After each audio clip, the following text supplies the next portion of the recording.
Hello, welcome to బండి let's talk.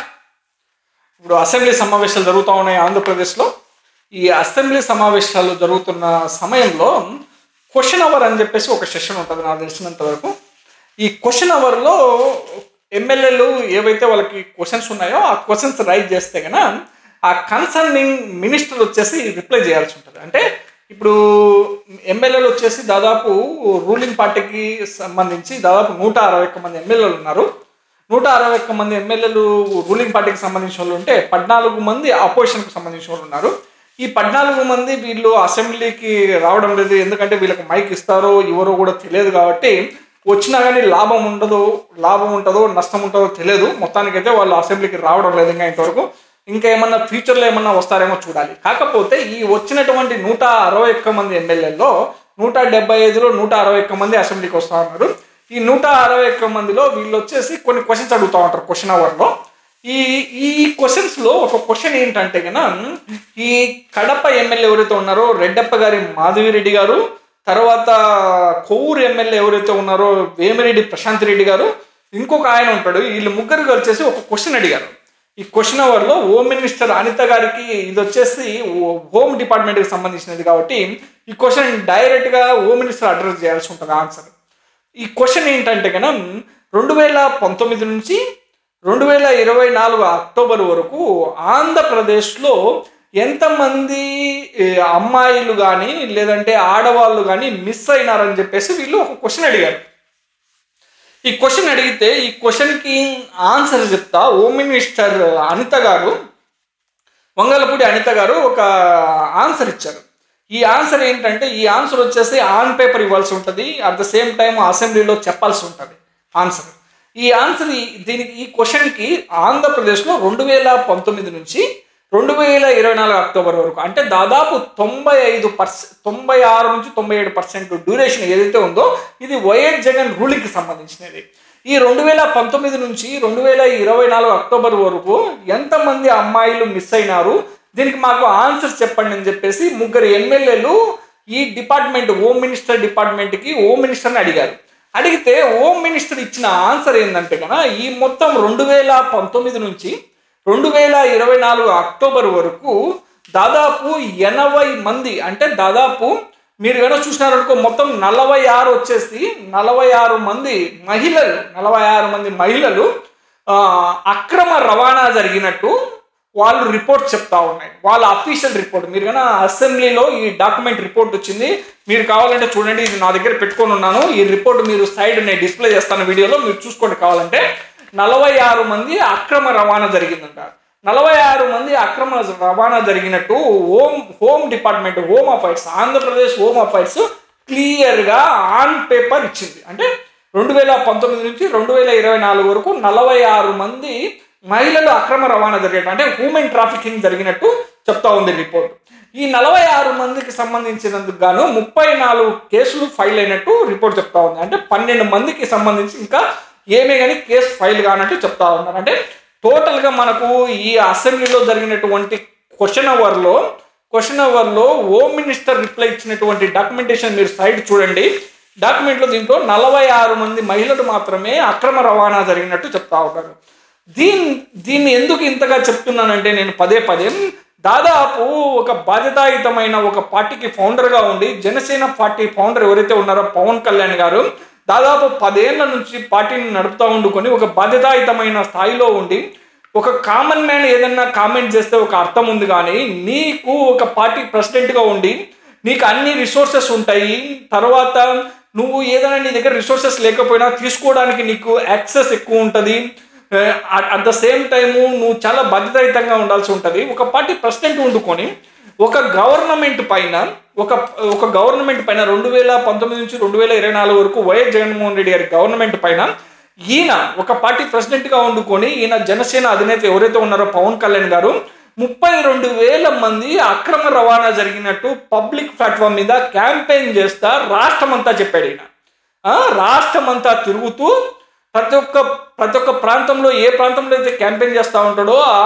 Campaign చేసే ప్రాంతంలో ఆంధ్రప్రదేశ్లో వైఎస్ జగన్ అధికారంలోకి వచ్చినప్పటి నుంచి తను దిగిపోయేంత మునిపటి వరకు దాదాపు 32,000 మంది ఈయనకు ఎవరు ఫిగర్ ఇచ్చారో ఏదో ఈయన ఎప్పుడైనా చెప్తా ఉంటాడు ఇంటెలిజెన్స్ నుంచి నాకు ఇన్ఫర్మేషన్ ఉందని. ఏ ఇంటెలిజెన్స్ చెప్పింది నీకు? ఇప్పుడు ఆంధ్రప్రదేశ్ పబ్లిక్గా ఆంధ్రప్రదేశ్ గవర్నమెంటే చెప్తా ఉంది 46 మంది మాత్రమే అక్రమ రవాణా జరిగిందని. నువ్వు చెప్పినటువంటి ఫిగర్ నీకు ఎక్కడి నుంచి వచ్చింది? నీకు వచ్చినంటే ప్రూఫ్స్ సబ్మిట్ చేయి.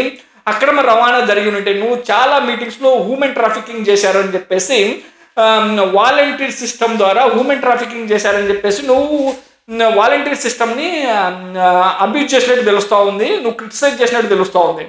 నాకు తెలిసినంత వరకు వాలంటీర్ సిస్టమ్ దాదాపు 2.5 లక్షల మంది వాలంటీర్స్ ఉన్నారు. ఈ దేశ చరిత్రలో ఇట్లాంటి ఒక వ్యవస్థను తీసుకొచ్చి సమాజంలో చాలా దారుణమైన పరిస్థితుల మధ్య బతుకుతున్నటువంటి విలేజ్లో ఉన్నటువంటి చాలా మందికి పథకాలు అందక వాళ్ళు రీచ్ అవ్వలేని పరిస్థితుల్లో కూడా వాలంటీర్ వ్యవస్థ, వాలంటీర్లో ఉన్నటువంటి దాదాపు 2.5 లక్షల మంది జనాలు నిరంతరం దాదాపు 2019 నుంచి 2024 వరకు నిరంతరము ప్రజాసేవలో పనిచేసి ప్రతి ఒక్కరికి జగన్మోహన్ రెడ్డి ఏదైతే స్కీమ్స్ తెచ్చాడో ఆ స్కీమ్స్ ద్వారా ప్రతి ఒక్కరికి లబ్ధి చేకూరేటట్టు పనిచేసినటువంటి జనాలని మీరు నిందించి వాళ్ళని మీరు మహిళలని అక్రమ రవాణా చేస్తున్నారని చెప్పేసి వాళ్ళ మీద నిందలు మోపి మీరు పబ్బం గడుపుకొని మీ పొలిటికల్ కెరియర్ కోసము మీరు ఇష్టం వచ్చినట్టు మాట్లాడేసి వెళ్ళిపోయినట్టు తెలుస్తూ ఉంది. ఇప్పుడు ఎవరు దీనికి జవాబుదారి? ఆంధ్రప్రదేశ్లో 2019 నుంచి 2024 వరకు 2024 అక్టోబర్ వరకు 46 మంది మహిళలు మాత్రమే అక్రమ రవాణా జరిగినప్పుడు మీరెందుకు 32,000 మంది అని చెప్పినారు? మీరు 32,000 మంది చెప్పినది నిజమైతే కన్నా ఈ 32,000 మంది దాదాపు మీరు అధికారం లేకొచ్చి 6 నెలలుగా వస్తూ ఉంది. ఈ 32,000 మందిలో 46 మందిని అక్రమ రవాణా జరిగినట్టు గవర్నమెంట్ చెప్తా ఉంది. మిగతా 31,956 మంది ఎక్కడున్నారు? వీళ్ళందరూ అక్రమ రవాణా జరిగినట్టే దాదాపు 31,000 మంది మీ ఉద్దేశం ప్రకారం 32,000 మంది అక్రమ రవాణా జరిగినట్టే వీళ్ళందరూ ఎక్కడికి పోయినారు? మీరు వచ్చి 6 నెలలు అవుతా ఉంది. వీళ్ళ మీద ఏదైనా దృష్టి పెట్టారా? వీళ్ళ ఆచూకీ ఏమన్నా మీకు తెలిసిందా? వీళ్ళ జాడ ఏమన్నా తెలిసిందా? తెలిసి ఉండింటే అట్లీస్ట్ మీరు సపోజ్ 100 మందిని ఏమన్నా ఫైండ్ అవుట్ చేశారా? 200 మందిని ఏమన్నా ఫైండ్ అవుట్ చేశారా? ఫైండ్ అవుట్ చేసింటే వాళ్ళ లిస్ట్ ఏంటి? వాళ్ళ లిస్టు రిలీజ్ చేయండి. వాళ్ళ లిస్టు రిలీజ్ చేసి దాదాపు వాళ్ళ లిస్టు రిలీజ్ చేసి ఎవరెవరైతే మీరు అక్రమ రవాణా జరిగినదని చెప్పినారో ఎక్కడికైతే రవాణా జరిగిందో ఏ ప్రాంతానికి రవాణా జరిగింది, ఎవరు దీంట్లో ఇన్వాల్వ్ అయినారు, ఇన్వాల్వ్ అయిన వాళ్ళని బయటకు తీసుకొచ్చి శిక్షించండి. శిక్షించకపోతే మీరే శిక్షించబడతారు. ఎందుకంటే నెక్స్ట్ ఎలక్షన్స్లో ఇప్పటికే దాదాపు ఈ కాంటెంట్ చాలా వైరల్ అవుతా ఉంది.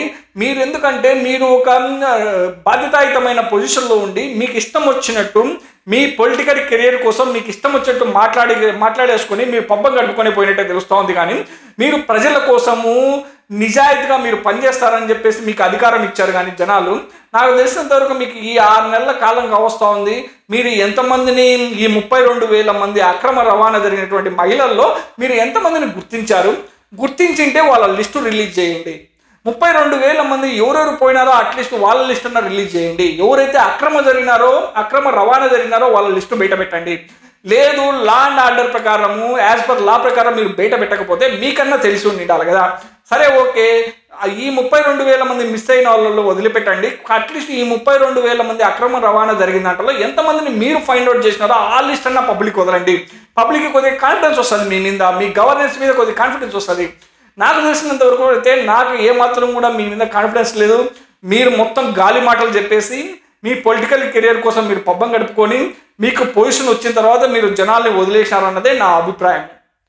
చూద్దాం ఇంకా ఏమన్నా జరగబోయే రోజుల్లో. దాదాపు ఇప్పటివరకు అయితే కన్నా 46 మంది మాత్రమే అక్రమ రవాణా అని తేలింది. అది కాకుండానే సెంట్రల్ గవర్నమెంట్లో ఇదే క్వశ్చన్కి ఎంపీలు రిక్వెస్ట్ చేస్తే క్వశ్చన్ అవర్లో పార్లమెంట్లో ఇదే డిపార్ట్మెంట్కు సంబంధించి తెలంగాణకు సంబంధించిన వ్యక్తి మినిస్టర్గా ఉన్నాడు, సెంట్రల్ మినిస్టర్గా బండి సంజయ్ అనే వ్యక్తి. ఆయన రిప్లై ఇస్తూ దాదాపు మొత్తము ఆంధ్రప్రదేశ్లో దాదాపు 400కు మించి ఎవరు కూడా మిస్సింగ్ కాలేదు. ఆ మిస్సింగ్ అయిన దాంట్లో కూడా ఎవరన్నా దాదాపు 300 నుంచి 350 మంది వాళ్ళు ఫ్యామిలీ నుంచి దూరం వెళ్ళిపోయేసి వాళ్ళకు ఉన్నటువంటి పర్సనల్ ఇష్యూస్ ద్వారా వాళ్ళు వెళ్ళేసి వేరే ప్రాంతంలో బతుకుతూ ఉండొచ్చు. కానీ ఎక్కడ కూడా అక్రమ రవాణా జరిగినట్టు కూడా మా దగ్గర రికార్డ్స్ లేవు, అక్రమ రవాణా జరిగే పరిస్థితే లేదు అని చెప్పేసి క్లియర్గా భారతీయ జనతా పార్టీకి సంబంధించిన వ్యక్తే పబ్లిక్ ప్లాట్ఫామ్లో పార్లమెంట్లో పబ్లిక్లో కూడా చెప్పినట్టు తెలుస్తూ ఉంది. ఇంతకంటే ఆధారాలు ఇంకా నీకేం కావాలి పవన్ కళ్యాణ్ గారు? మీరు స్వయాన మీరు పబ్లిక్ ముందుకు వచ్చి మీరు చెప్పినటువంటి మాట ఏదైతే ఉందో 32,000 మంది హ్యూమన్ ట్రాఫికింగ్ జరిగింది, అక్రమ రవాణా జరిగిందని చెప్పేసి మీరు ఏదైతే చెప్పినారో ఇది అసత్యము. మీరు పబ్లిక్ వచ్చేసి క్షమాపణ చెప్పి నీల్ డౌన్ అయ్యేసి క్షమాపణ చెప్పడం చూడండి. ఎందుకంటే ఇట్లాంటి పనికిమాలిన మాటలు చెప్పి జనాలని మభ్యపెట్టి జనాలను మీరు ఓట్లేసుకొని వేరే వాళ్ళని అధికారం దింపి మీరు అధికారంలోకి రావడం వరకు అయితే పనికొచ్చింది. కానీ ఏమాత్రం కూడా ఇది పబ్లిక్ ఏమాత్రం కూడా ఇది మంచి పద్ధతి కాదు. ఒక రెస్పాన్సిబుల్ సిటిజన్గా ఉండి ఒక రెస్పాన్సిబుల్ పొజిషన్లో ఉండి ఇంత ఫేక్ ఇన్ఫర్మేషన్ని స్ప్రెడ్ చేయడం ఏమాత్రం కూడా ఇది సహించరాని నేరం కిందనే నేను భావిస్తూ ఉన్నాను. మరి సమాజం ఎట్లా ట్రీట్ చేస్తుంది అన్నది వేచి చూద్దాం. Thanks for watching so far. Have a nice day.